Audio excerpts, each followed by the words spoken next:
My wedding story. My name is Olusegun Mokuolu, and I want to share with you the story of my wedding. It was an audio I did earlier. It's on the YouTube, and I'm going to put the link in the description titled How I Got Married. And what I did in that message was to highlight the story of how God led me to my wife, basically sharing the principles of choosing the right spouse. I never knew it was possible that way, but I found mercy and then God guided me. So I'm not going to go into all of that. I want to proceed now to talk about the wedding. I initially thought maybe I should do this maybe at the tail end of my life. But then number one, I said, I don't know the tail end of my life. Then number two, I may forget many of the details. And I feel very strongly in my heart that these stories will be helpful to some people now. I'm not sharing this story so that you copy what God has done with me. I'm sharing it so that you learn the principles, you learn the mind of God concerning it. But in order to put it in context, let me do a little recap of the one I did earlier about how I got married. I had many instances to make mistake, as in many instances. But particularly one, and God delivered me. And God said something to me that you don't know anything about marriage. Sit down, I will teach you. Now, this happened when I was just 3 months to my wedding introduction. That, if you are in this part of the world, you will understand how we get wedded. There's first introduction where the families meet each other. Then you go to court to sort out legal issues. Then you have engagement, usually on a Friday. Then you have wedding in the church on a Saturday. Then you proceed to a reception, and so on. All kinds of ceremonies. But this year, I was close to that, just 3 months away, and the relationship broke up. And then I went to God and I said, Lord, how did I get it wrong? And the Lord said, you don't know anything about marriage. Sit down, we teach you. As at this time, I myself, I was already teaching about marriage. So I sat down. And then it took another 9 years for me to be married. 9 solid years. After I was just about 3 months to kickstart my wedding process. And in those 9 years, the Lord taught me a lot. Showed me so many things about marriage, as in from Genesis to Revelation. I could see so many wisdom of God about how to get married right.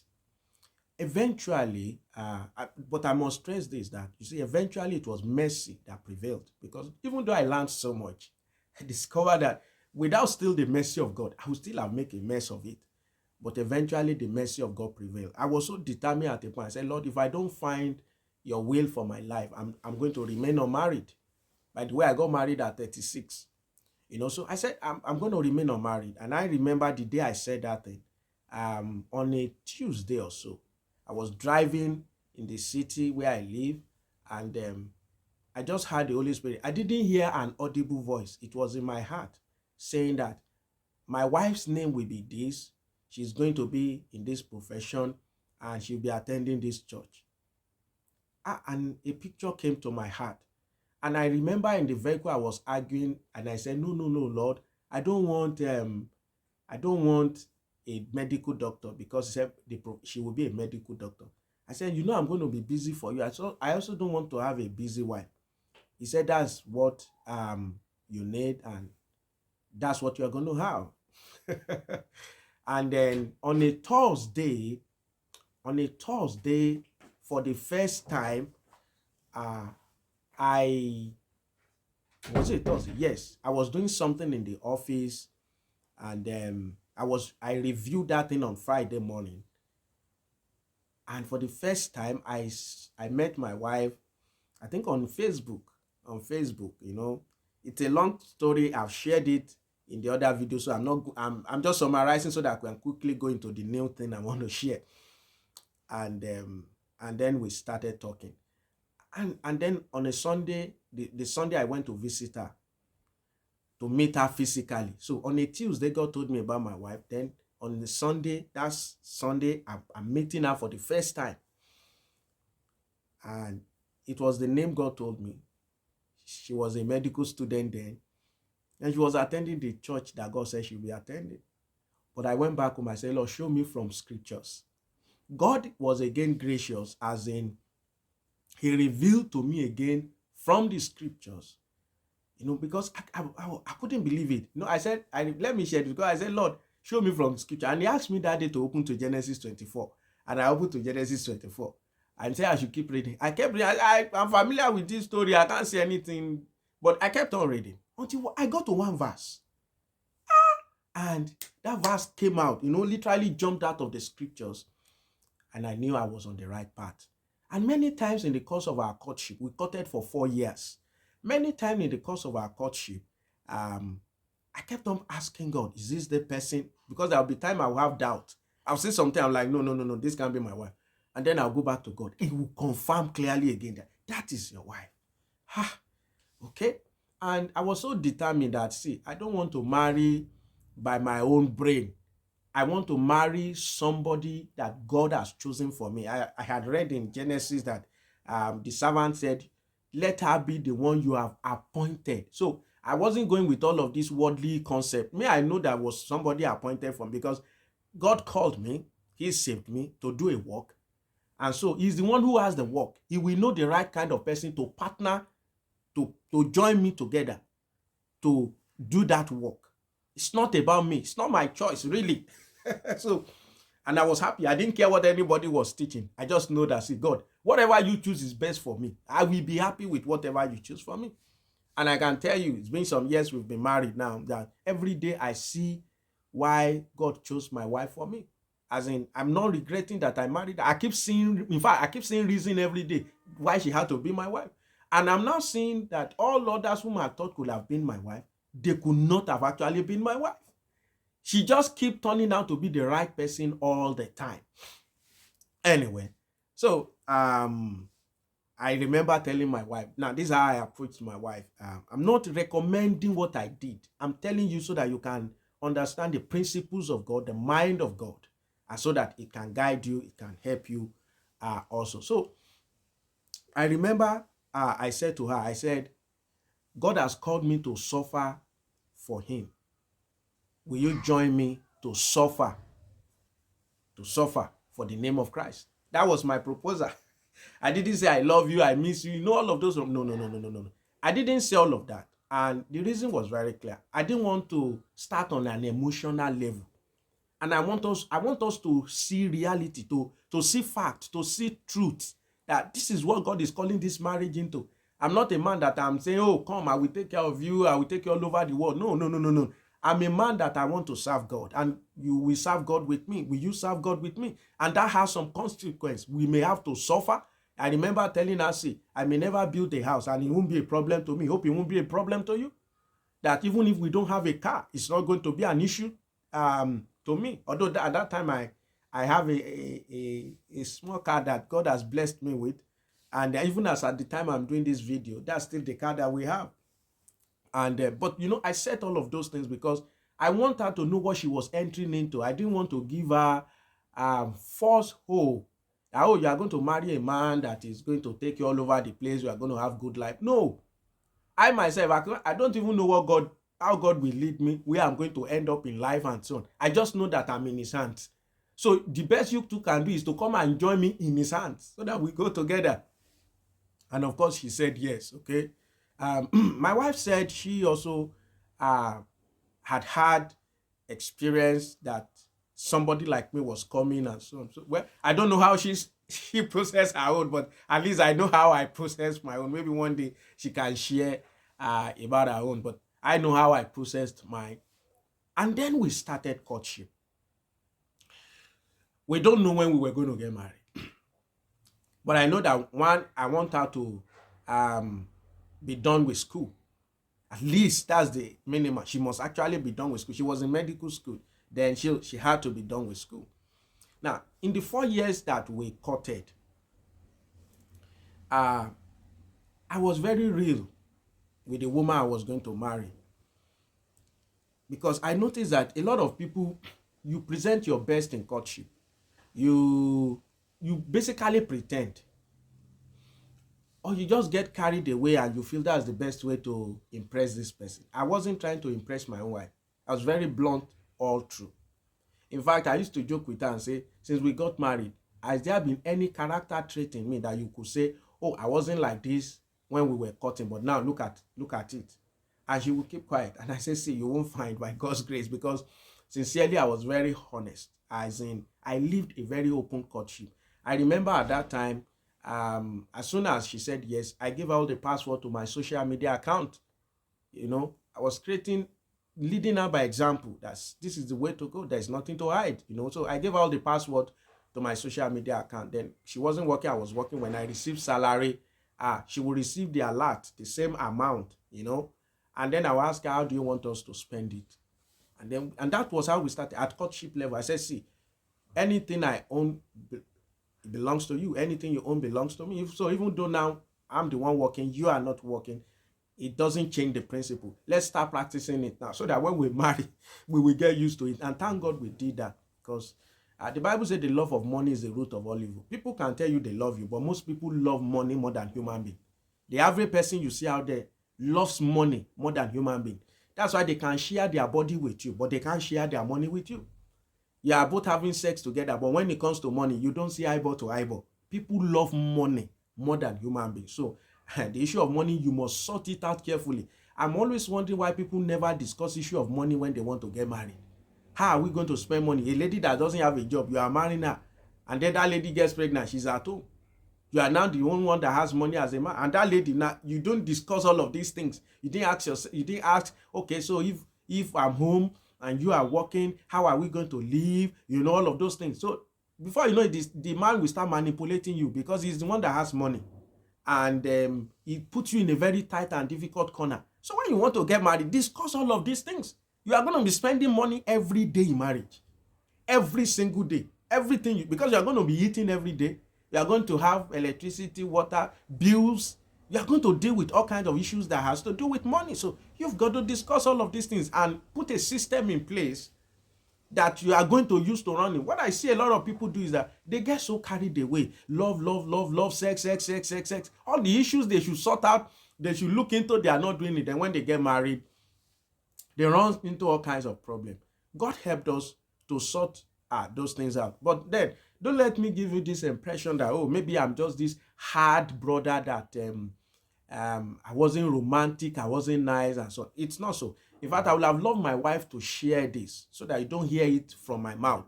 But because I'm telling the story, I will just mention it in passing. I made up my mind every month to write my wife poem, and I did that till the month we got married. So for 4 years, you can imagine, for 4 years, that means there are 12 months in a year. So it means that for 12 times 4, I was writing poem for her. You understand? So, and I kept those poems, and I said one day we are going to publish it as a book. And then many times I invite her over, and I will start cooking. I don't cook before she comes. I will say, don't worry, I want you to see me cook for you. And I'll be the one that will do all the cooking.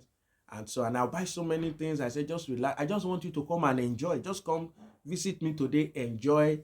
And then I gave her a key to my house so that she can come to the house. I know some people will say, hey, no, you should not visit the house.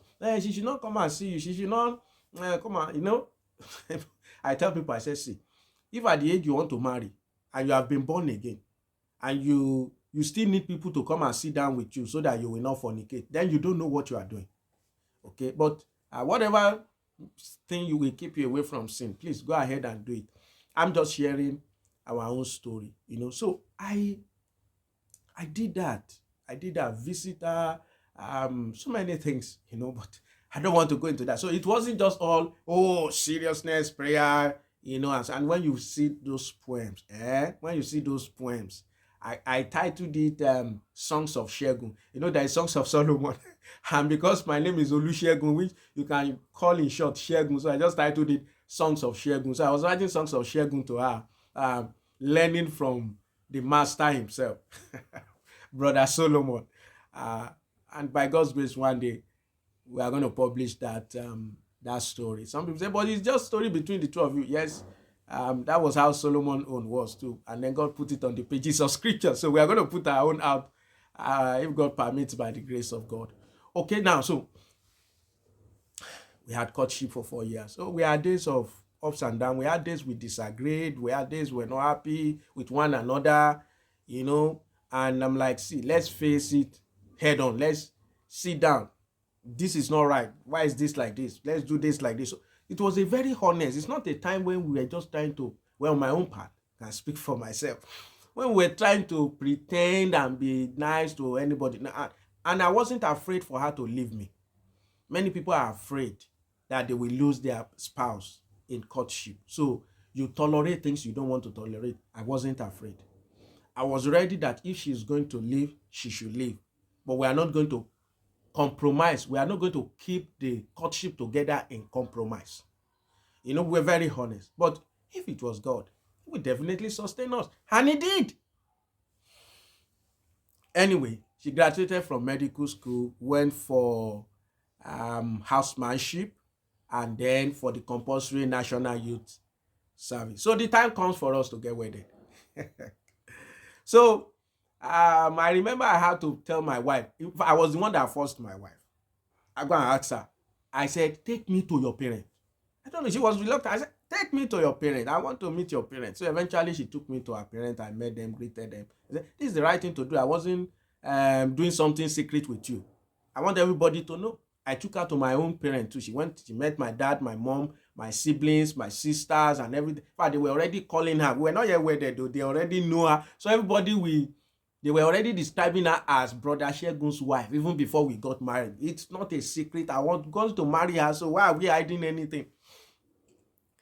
And then eventually, we had to pick a date for our wedding. The parents graciously agreed for us to marry in another church. So we were not going to marry in our church.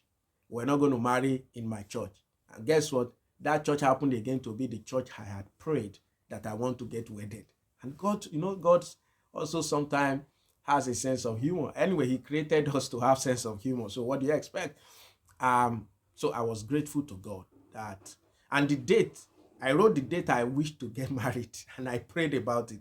And it happened that I got wedded on that day, 12th of November. All right. So we had to signify to the church that we were getting wedded. So we went, did all the paperwork. They asked us to go through some counseling process. We started all of that. But then, here's where the story begins. I didn't have 5,000 naira or 1,000 naira in any account. 1,000 naira, I think, is about $2. It's about $2. So basically, I don't have $5 saved anywhere. And I was going to commence a wedding process. And if you live in my part of the world, our weddings are expensive. Not for our making. Not that I want to make it expensive, but that is the system. And if you are getting wedded, it's not just you. It involves a lot of people. So there's a limit to how you can insist on certain things. Then I remember that I told a friend, there's this sister friend, and she will probably watch this video. Thank God she's alive today. She's in Canada. She was single then. She's married today to the glory of God. She has her own child too. And I told her, I said, I'll be getting wedded. And she sent me 5,000 naira. That should be about $7-8. So she sent, or $10. So she sent that to me. And that was like the money I had to start my wedding program. And I'm going to spend millions in naira. So with that money, I was able at least to start to send text message to some of my family members that I'm getting wedded in 3 months' time, you know. So that was the money that started the whole thing. I always wondered, how will I get married? But then I remember years back, I was reading scripture one day and I saw the Bible say that God had prepared a wedding for his son. I'm like, God, so you are the one that will bear the cost of the wedding of Christ. But Christ is firstborn among many brethren. I'm also your child. Will I that wed at my own expense? No, you will bear the cost. So I knew God will bear the cost of my wedding, but I had to get it right. It has to be in his own time, in his own way. Because he won't pay for what he didn't put together, what he didn't commission. But because he commissioned this, God is so faithful. Now, we had to make dresses. I had to buy suit. So, one of my sister, when she heard that I was going to get wedded, she traveled to Italy, and bought my shoes. How could I ever have worn Italian shoe? She did that. Didn't tell her anything. I didn't say I needed anything. She bought my suit and bought the one for my best man also, too. So my best man didn't buy his suit. He probably will be watching this video now and smiling. They bought my suit. Then we have to make traditional dresses for engagement. They are very expensive, very big, huge. I'll see if I can, if the some of the picture can be in the thumbnail of this video. I will try and see if I can incorporate it so that you can understand better. And then she made this. She must have spent close to $1,000. $1,000 in today's value. She must have spent close to $1,000. She did all of that. We had to get venue for reception. Oh, they are very, very expensive. I'm trying to convert my currency to dollars because dollar may be the standard that most people would understand. I know that some of the venue could cost as much as $400.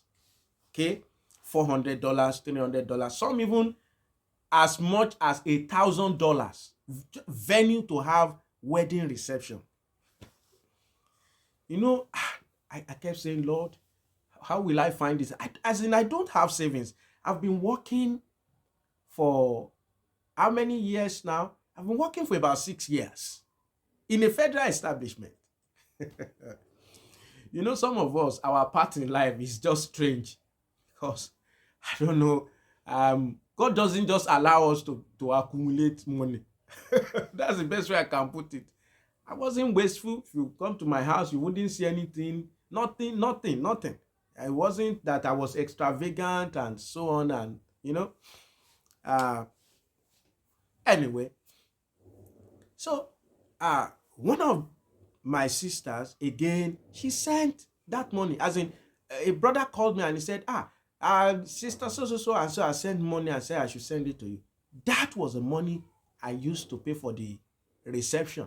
I was like, God, all my suits, everything is bought. My traditional wears, everything bought. Now, wedding reception paid for. But there's still a lot. Invitation cards, wedding program, and all this stuff, cake. I know the families are going to take care of feeding generally. So I know that one. Then how will I even decorate the reception? And my wife was not working. She had just returned from the NYSC and we've been planning our resource together. So it's like, it's on me now because I'm the one working. So now our parents, my family, they did fantastic. God is just so amazing. Just so good. They bore the cost for feeding everything. In fact, the wedding reception, I had even forgotten about anything like decorating it. I just came there that day and we saw that the whole thing was set, our chairs, everything was set. But then, I will need money to do a lot of things, to run things here and there. And just like that, people will hear that I was getting wedded. Oh, you are getting wedded? Oh, boom, they send me money. Oh, you'll be get. Oh, boom. They send you money. Money just started coming in. That was the first time in my entire life, to be able to have money to spend, that I can just spend money. I want to do this and then I spend it. I want to do this and then I spend it. I want to that was like first time in my life. And I remember saying back there, I said, God, the way you are providing now for this wedding, it's like I'll be getting wedded all the time. All this financial stress, I'm tired. Let me just be getting wedded so that I'll be having money like this. You know, the money kept coming. The money kept coming. God is so faithful. He's very faithful to his word. If he says it, he will do it. He's truly our Father. All right. So the money kept coming in, and we had list of things that we had to do. So I got somebody, and I would transfer the money to her to help me to pay the vendors. I didn't want to be dealing with them directly, so we paid upfront for the cake. We paid upfront for the printing. We paid upfront our invitation cards. We ordered it. We were able to pay for everything upfront. I couldn't believe that somebody who does not have a dime, basically saved anywhere, I could run wedding like that, as in no debt whatsoever. We bought a wedding gown, shoes, all of those accessories, everything paid for. And then we still had so much money left. In fact, I'm going to tell you this. So I now kept some money. I didn't tell my wife. I kept some money. You may say, but why will I do that? We're practicing joint accounts and so on. No. I kept that money for her, not from her. So I kept the money and I didn't tell my wife. She knew about all the other finances, but this one, she didn't know about it. I didn't tell her. So, but you see, personally, I said, I don't want groomsmen. I said, I don't want groomsmen. It's just going to be me and my best man. Because I feel that, why should I burden people because I want to get wedded? Why should I make people to be looking for money they don't have because I want to get married? And what will all of those things do? Why should I stress my best man? Do I know his pocket? Do I know how he's living? So I feel that all of these things are not necessary. And please get me, this is not scriptures. I'm not saying this is the word of God. I'm telling you my own personal views on these things. You may learn from it, and you may not need it. It's okay. But at least this is me. So I felt that I don't need all of those things. I want to keep everything simple. On a day to my wedding, I was living in a 3-bedroom flat, and in fact, it was my wife and I who got the flat while we were still cutting, and we were also buying things together. I remember the washing machine we bought. It was my wife who sent the money 100%. I said, they are going to buy washing machine. In fact, most of the things, she would send money because she was, there was a time she was doing housemanship, she was serving. So she would send money and say, buy this, put it in the house. So basically, we were setting the house together. It wasn't like she was expecting me to set up a house and then she would come and live in that house. We didn't have that kind of concept. In fact, I remember we said that, see, Adam was not the breadwinner in the Garden of Eden. It was God. And so it is still today. I can't be breadwinner. How? If me that I'm depending on God, how can you depend on me? And the Bible says, cursed is he that put his trust in another man. Why should you trust me? If I die, will you now shift your trust from me? So as a woman, if you are depending on your husband and your trust is in your husband, when he dies, what happens? You now say, God, my husband is dead though. Now let me come and trust you. No, whether your husband is alive or not, you must trust God. So even me, even though I'm working, I trust God. I'm not trusting my work. They can sack me. I can lose my job. I can even lose myself so that I can't even work again. So we must constantly trust God. So we set all of those principles in place. See, I'm not breadwinner, so I have never entered into marriage with a mindset that I'm a breadwinner. No, I'm not breadwinner. If my wife earns far more than I do, it makes no difference. If I earn far more than she, it makes no difference. It belongs to all of us. We're planning together. What else do we want to spend money on outside us and what God has called us to do? So I remember a day to my wedding, I was alone in that 3-bedroom flat. I didn't have these friends all around. No. I've been a brother, I've been a Christian, and that sort of took care of some friendship. As in, that's type of friend I really didn't have.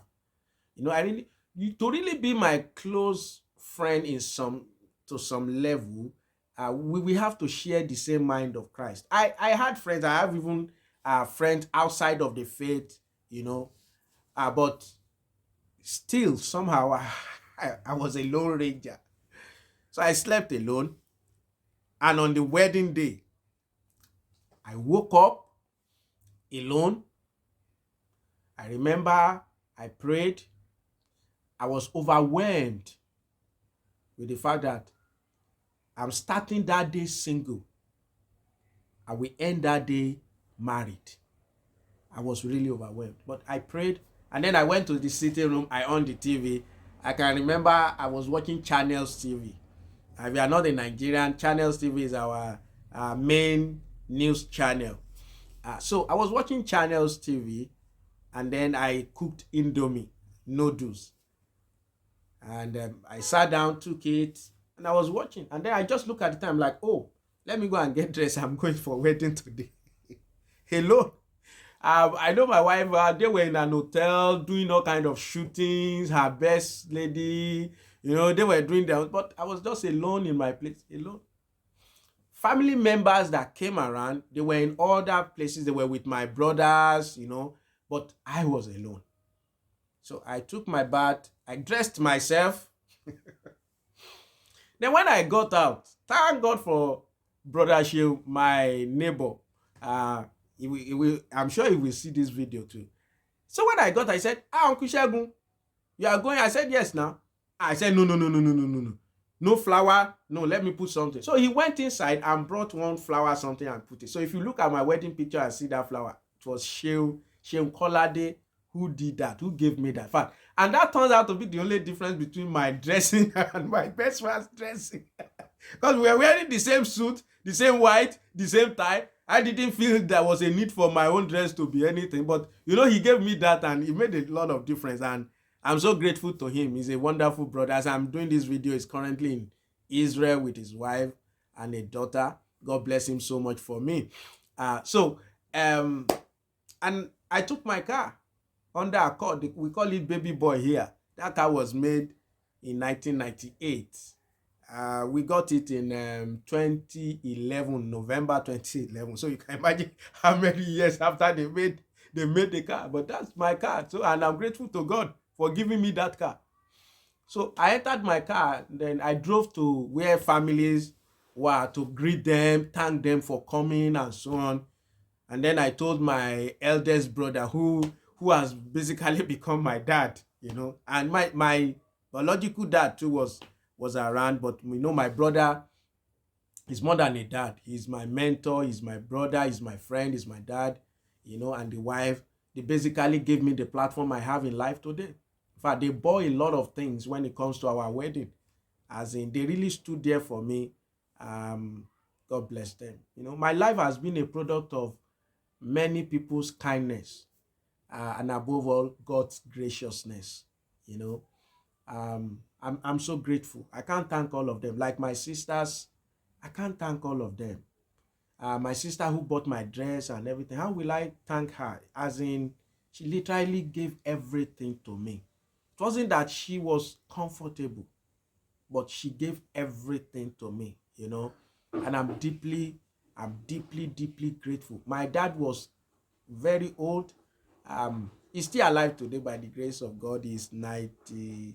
No, he will be 90 this year, 2022. No, sorry, 2023. my dad will be 90. He's 89 now. So he was 80 something then when I got wedded. So was very old. He had an incident. Maybe I will mention that later. Very emotional. Anyway, so when I got there, I told them, I said, I'm going to church. They said, how are you going? I said, in my car. They said, no, no, no, no, no. We are decorated a Jeep. If you are in my country, you understand. A Jeep doesn't necessarily mean the brand of the car they call Jeep. A Jeep just means for us 4-wheel drive, looking nice, executive, strong cars. So they decorated it with a driver. So I sat at the back and the driver drove me to church. It was so nice having AC. I wasn't having AC in my car. So I enjoyed AC. I got to the church. I was like, probably I was among the first 5 or so people that got to the church. I got to the church extremely early, very early. For every other person started coming to join me in the church, I was in the church. I was not going to be late. Why will I be late? So, but you see, if you look at my wedding pictures and videos, that I wasn't really overwhelmed. I wasn't really overwhelmed because the responsibility of marriage overwhelms the excitement of marriage for me. The responsibility of marriage, that a woman is coming to my life and God is saying, be Christ to her. He said, love your wife as Christ loved the church. It was a massive challenge. So people say their wedding day is their happiest day. It's not for me. I was just not my fault. I was more burdened and I was thinking of so many things. And my focus was on marriage, was not on that day. I want that day to be done with. I was thinking marriage. God, how will you help me? How will I be a proper husband to this woman? That was all my concern. And unknown to many people, the church where we got wedded, they suspended our wedding. About 48 hours or 24 hours to our wedding. They suspended it. It was not going to hold again. Why? Because part of their requirement was that the woman must take a pregnancy test. My wife did 2 pregnancy tests. One came in back from the radiologist that she's not pregnant. The other one came from the lab that she's pregnant. To the best of my knowledge, I knew my wife to be a virgin. And the church, when they saw that result, that's a story for another day. So they suspended our wedding. The wedding was to be on Saturday. As at Friday morning, my wedding was suspended. So the wedding was not going to hold. Many people didn't know this story. So as at 9 p.m. on Friday, my wife was in an hospital doing all kinds of pregnancy tests. Eventually at night, the test came out negative. It was then I heard that there was something they call false positive. And I learned many lives have been destroyed in some churches because of this test. So I feel that there should be a better approach to this because they literally destroyed us for that period. You can imagine how we feel. We were going through different wedding programs. Friday was our engagement. As at our engagement, our wedding was cancelled, suspended in church. And we had to be happy. We had to smile. How will we do that? Anyway, God glorified himself. I'm happy today that I can tell the story. I'm happy today that God didn't put us to shame. It was so merciful. It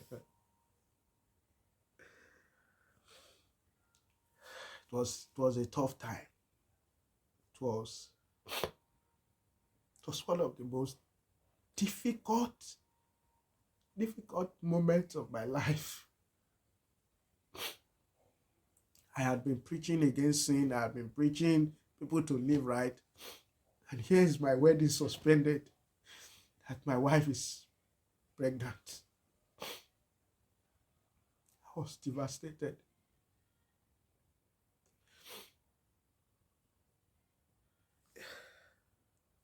I'm sorry. I'm so sorry.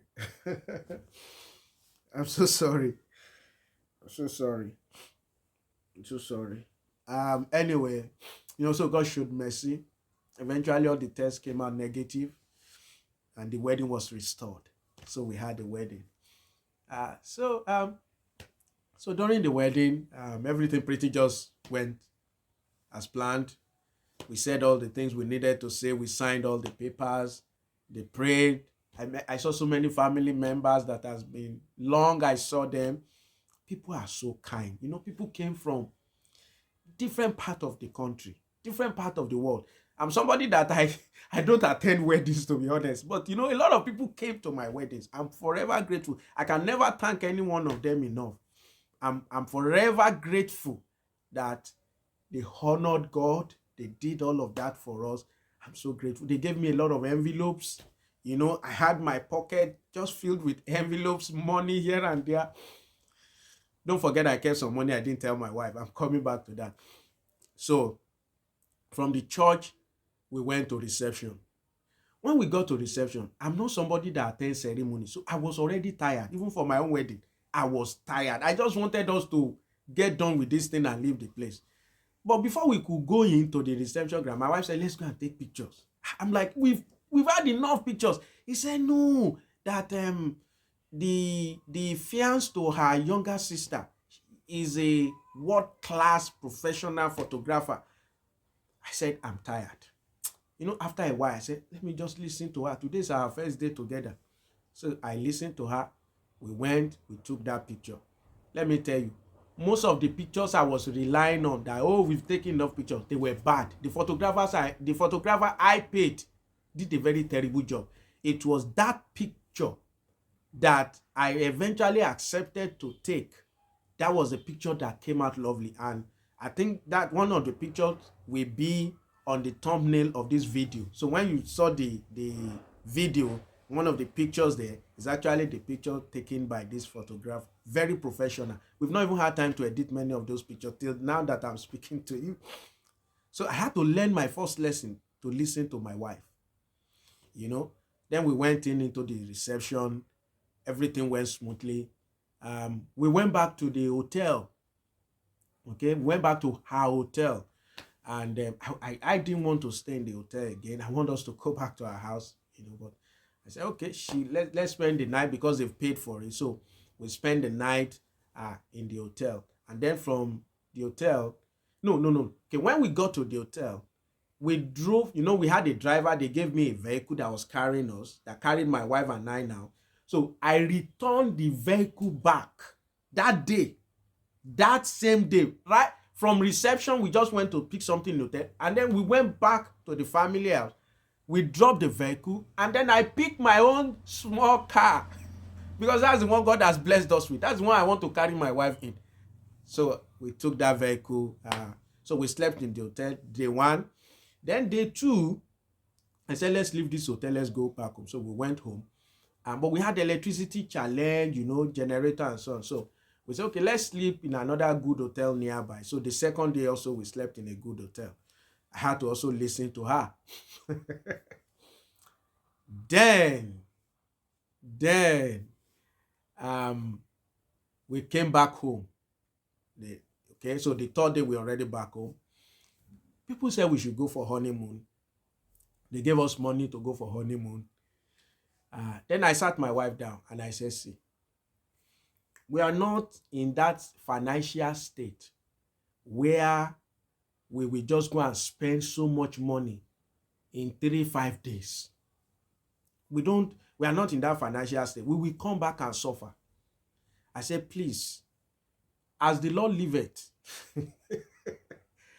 I have not fulfilled that promise. So I said, as the Lord liveth, one day I'll take you, even if it's US, it's Dubai, we will enjoy this honeymoon. But for now, let's stay in our house. Let's lock the door. Let's just go to a market, buy things, stay at home and enjoy ourselves. And then we'll have money to save. And she agreed graciously. But like I said, I've not fulfilled that promise. So we were together. People didn't know where we were. The people were saying, oh, they've traveled to this place. They've traveled to this place. We were all at home. We switched off our phone. We had a nice time. And we kept spending. You will spend. We kept spending here and there. Eventually, we got all our money exhausted. Newly married couple. We're broke. So the following day, I now told my wife, I said, we are not broke. There's a money I kept. Not from you, but for you. That is where that story now is coming in. I deliberately kept that money because I felt that if I had declared that money, we could see reason to spend it. So I had to keep it. Because wedding, you will just be doing a lot of things. A lot of things. And please, I must emphasize that her parents, fantastic. They spend so much. I can't know how much they spend on the wedding. And then my family side too, people helped us. People helped us. So um so I brought that money, and then we settled back again into our lives. And that same month my wife conceived, and then we had our baby. And then now look at my challenge. We wedded in November. She had a child in August. But she should, by calculation, it was supposed to be September. So we're preparing for September. But the child came earlier. So I was like, why would this child come? Why can't you come in September? People will say, oh, she was truly pregnant. But that was the Lord's doing. Now, when we had a child, I had known the name of my child long ago. It's a covenant thing between God and I. I didn't tell my wife. So in the hospital, as soon as they told me she was born, I just declared her name, that her name will be Hebron. Now, if you're in my culture, you see, you don't name a child until I think 7 or 8 days later. The pastor has to come, you do naming ceremony. And I told my family, I'm not doing naming ceremony. I have named my child. We can't spend money in the hospital and then come and feed people. Why should we do that?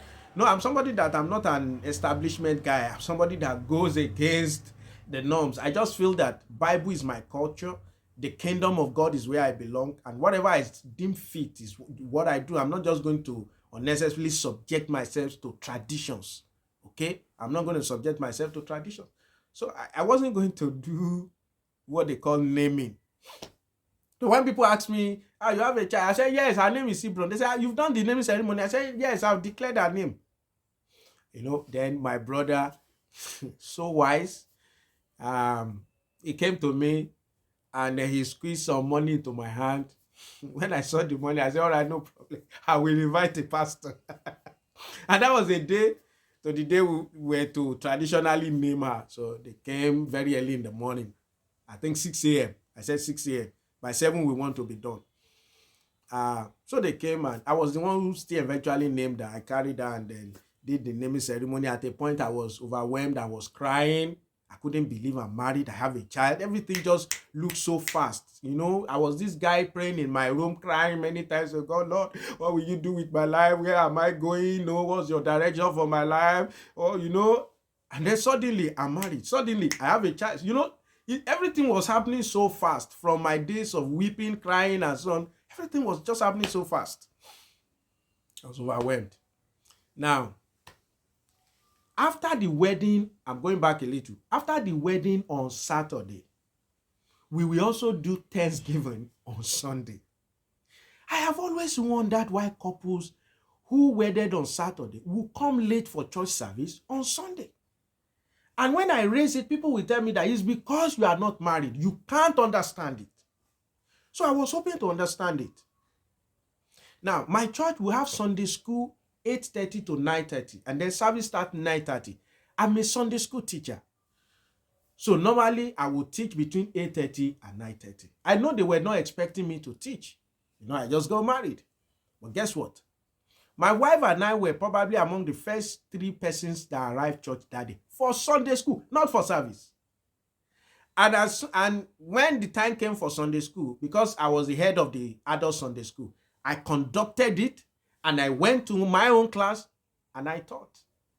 I couldn't see any big deal. Why should I get wedded and I can't teach in my class? My wife also went to our class to attend our Sunday school. And then we sat down in the service and we had our Thanksgiving. We did our Thanksgiving. That was no problem.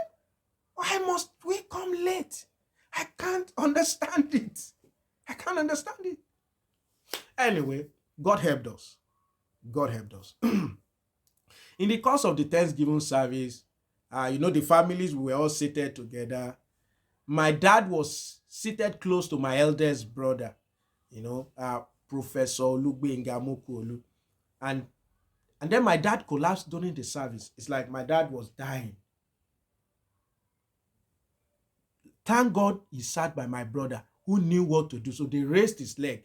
Because if it were to be me, I would have raised his head like this. But they raised his head for blood to flow back. And then they took my dad to the church clinic. My dad walked back to the service. I was already in tears. My dad walked back because one of the things I would say to God is that, Lord, I want my dad to witness my wedding. You know, I'm the last born. I got married late.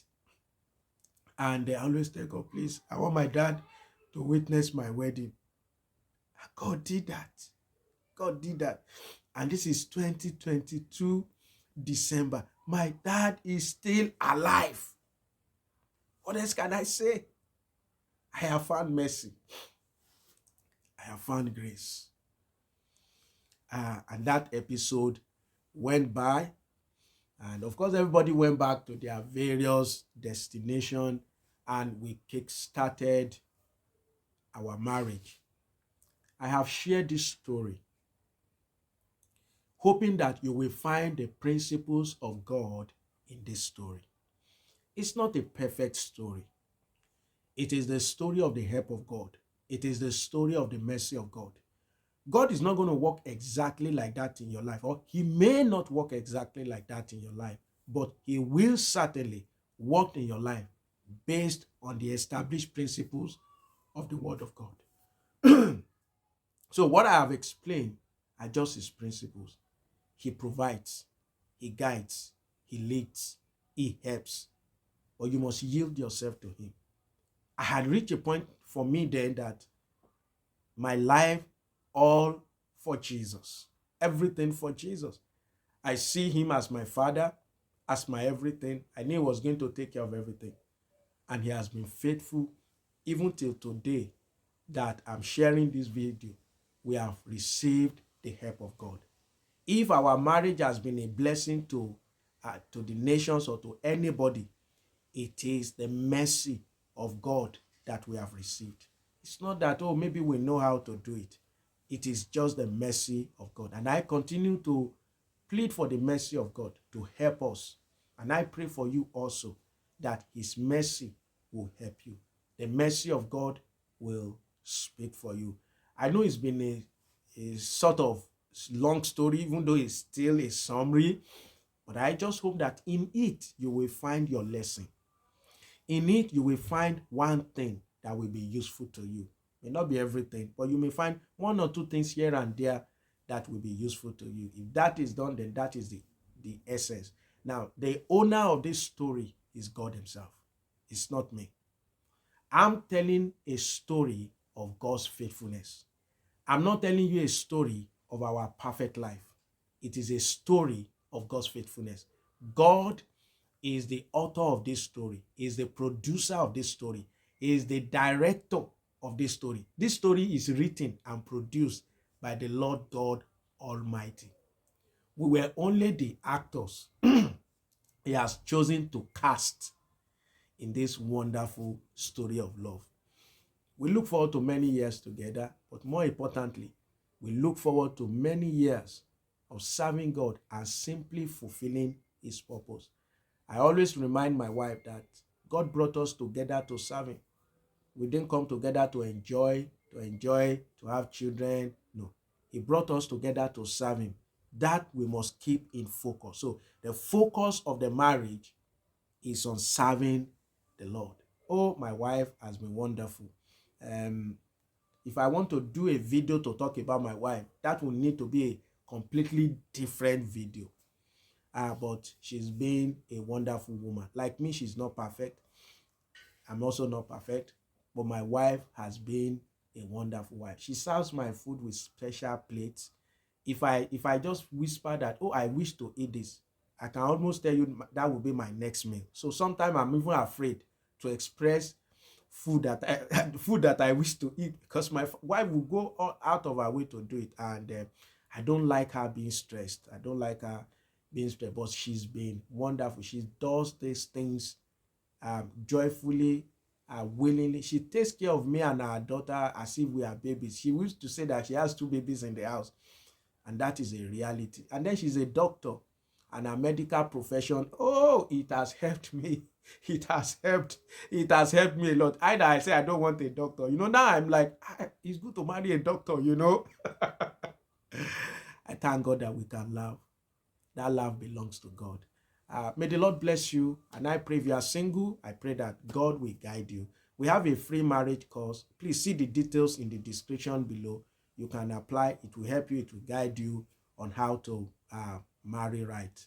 I want to thank God and thank you also for taking time to listen to this story, to watch this story. All glory, all honor, all adoration be unto God alone. May the name of the Lord be praised forever. Amen. God bless you.